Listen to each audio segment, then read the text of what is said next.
Welcome to the Homeownership Podcast presented by Momentum Realty, located in Hanover, Massachusetts. This series covers all things real estate and the best practices for buying, selling, and owning properties. Now here's your host, Sean Maloney. Welcome to episode 139, Getting Your Home Ready for Winter. I'm your host, Sean Patrick Maloney. Thanks for joining me this week. This week I want to talk to you about getting your home ready for the winter. It can be a costly mistake to not do the proper steps to getting your home ready for the wintertime. There's so many different things that are so easy to do that will prevent you from future problems that I wanted to highlight in today's episode. Just a few different things that you can do to save a ton of money, to properly take care of your home, and to ensure you have a fun and enjoying spring and not a disaster when the spring weather comes and you go to do things and you realize, oh my God, a lot of different things in my home are broken. So first off, let's start off with one of the most important things in the home. One of the things that buyers always look at. I know you might not be selling right now. You might just be happy owning your home, but having your heating system serviced will ensure you are ready for winter. This will help prolong the life of your system and ensure future buyers that you took care of it. This is a huge question, right? When we sell a home, people go down and they look at the heating system.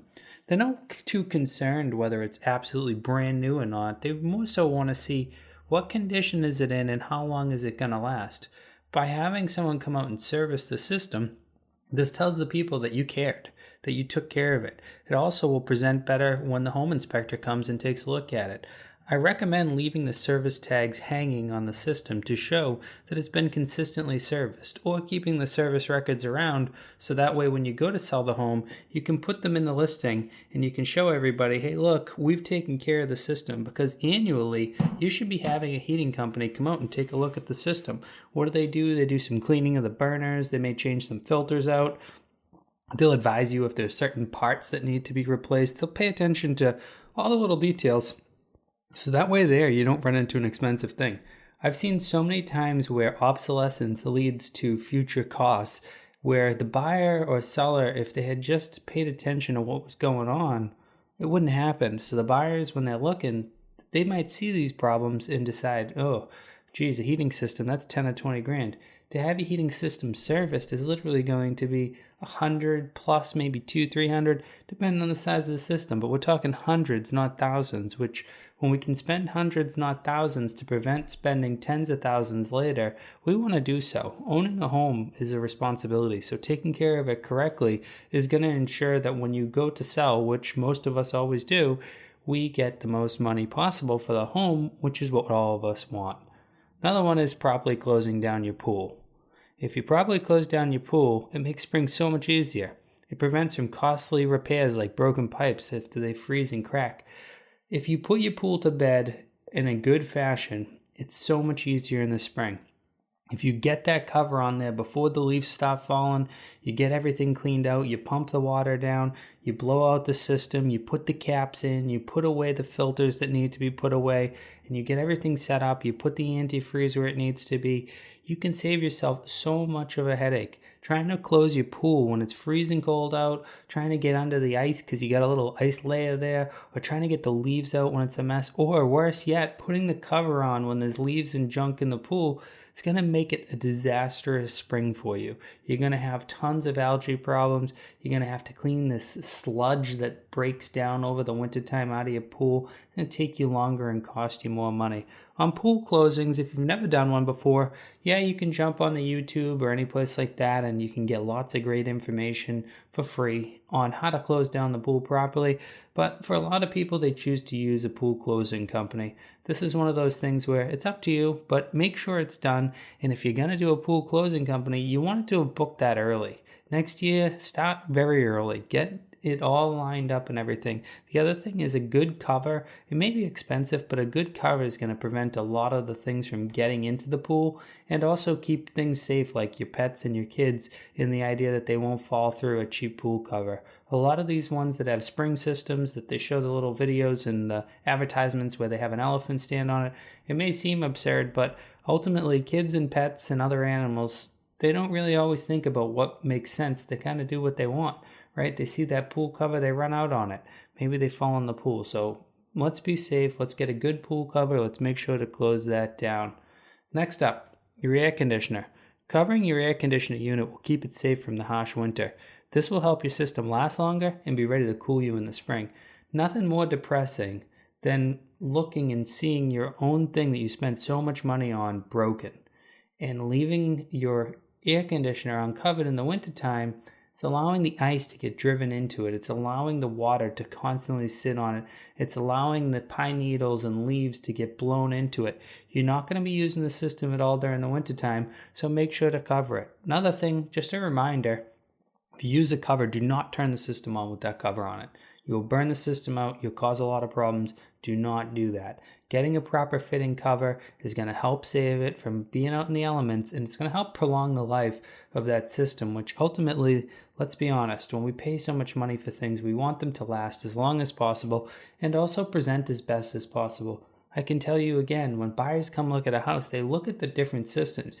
When you see an air conditioner unit that looks fairly new, you have more confidence it's going to work than when you go buy a rusty or one with all bent fins on it. So the cooling fins are all bent from things.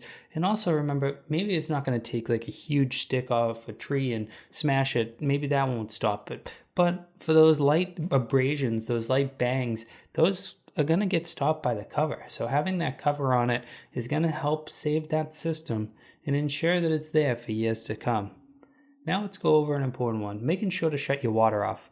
Now I know some people have the new spigots that are frost-free. Yeah, that works, but I'm a person who likes to see them shut off. Why do I like to see them shut off? Well, if you ever have those deep cold days and you have one freeze, it can be a disaster, especially if it freezes and pops inside the home. And now you have water running. Maybe you're on vacation. Maybe you're out on a cruise and you have water running inside your home at a very fast rate. There are people who come home from trips that literally show up to basically a pool or a bathtub of a basement.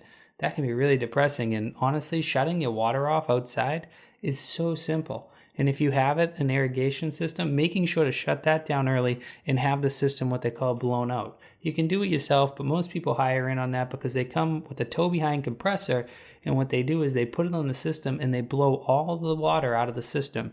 Because remember, when water freezes, it expands, which leads to the cracking and breaking of pipes. It leads to the cracking and breaking of the heads, and that can be a very costly mistake.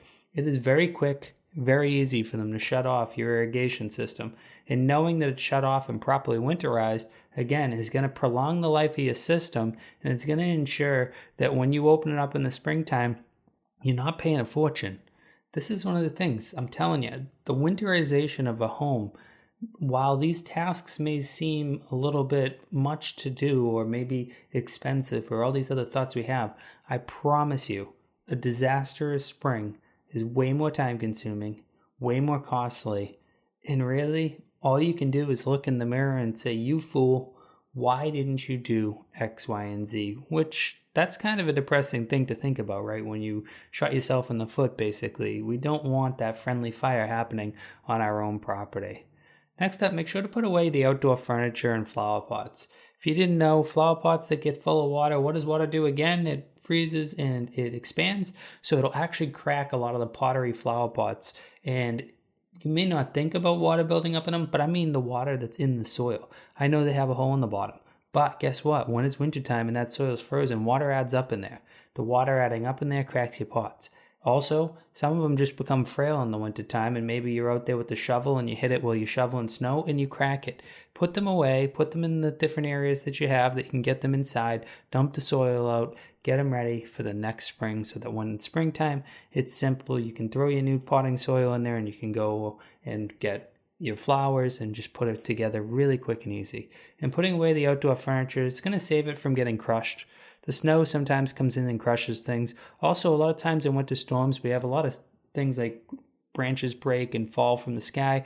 If those hit your outdoor furniture, they could damage it, so good time to do it. But while we're talking about that, it's a good time to organize that shed in the garage. Because remember, you're going to be putting all this stuff away. So having an organized shed and an organized garage, not only is it aesthetically pleasing and easier to find things, but also things get broken when we just shove them in there, when we stack them up, when we do that. Because now what happens, we end up with things on top of things and they crunch each other, or we get impatient, we try to just push it in there and we end up breaking them. So organization of the shed and garage is a great thing to think about before the wintertime, because let's be honest, right? Once it's cold out, it's really not that fun to go out and organize a shed or a garage. And when it comes time and we need our snow shovels or we need our snow blower, it's nice to know that we can go in and access it. We don't have to go out there in the middle of a snowstorm and try to get through things and try to move everything around and play the game of Jenga with all of our different things. So that leads me to my next thing, the snowblower. If you haven't yet serviced it, make sure to start it. How much easier is it during a sunny day in the fall to start that snowblower and realize it works or it doesn't work? Because if it doesn't work and it needs to go to the repair shop, they're not going to be piled up with repairs right now, and you're not going to be yelling at them, can I get it back in 2 days because I got a storm coming? You are prepared and it is running, so that way there, when the storms do come, you just sit there and you drink your hot cocoa or your coffee and you watch the snowfall, knowing that you've got that awesome snowblower there that's ready to start with no fears. Can't tell you how many people I know that freak out when they see a snowstorm coming and they run down to the service shop or they run down to Lowe's to get pins or they go to get the gas in the gas station. They don't realize they didn't properly put it down last winter, and now guess what? They're out there trying to figure out how to start it while the snow is flying. That's not a fun place to be. If you've ever worked outdoors and had frozen cold hands that turn pink or purple because they're so cold, you know how painful that can be. And it's horrible to think that you did it to yourself, right? How horrible is it to think that, wow, if I had just done my job in the fall, I could have had a great winter. I could be sitting there inside by the wood stove, enjoying watching the snow fall, waiting for it to finish up so I can go blow that snow out of my driveway.